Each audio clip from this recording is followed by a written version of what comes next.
But for me, it's very important to know how much money you have and write something within the means of shooting it. And that way you'll have good short films all the time. Because I know so many people who will write a short film and they're like, oh, this will take like 50,000 dirhams to shoot.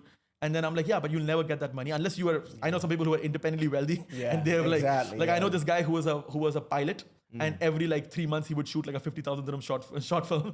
You know, introduce us. Yeah, well, yeah, and I was like, whoa. I'm like, they were not that great, but I'm like, listen, it's his money. He's wasting no one's time. Everybody gets paid on those movies. Wow. So I was like, okay, he just does it for fun. So if you don't have that kind of money, which most independent filmmakers unfortunately don't, like, be realistic with what you can do. And I think sometimes having those restrictions makes your films much better because you now have to be more creative and find solutions around things. And I think so I think I've found that those restrictions have kind of fueled me to be more creative around those situations than if somebody just told me like, here's a blank check, just think of anything, you know. So I think definitely be financially responsible because it's your own money, and short films don't make money.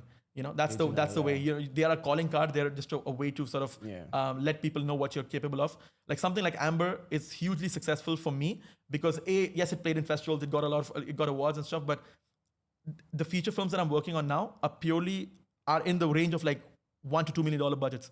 But the reason why, and even though the scripts that I've written and the producers have loved the scripts, the only reason they're allowing me to direct that script is because they saw Amber is like, okay, he can direct suspense. He understands what suspense is. Yes, it's on a much smaller scale, but they understand that you understand pacing, you understand suspense, you understand visual language of storytelling.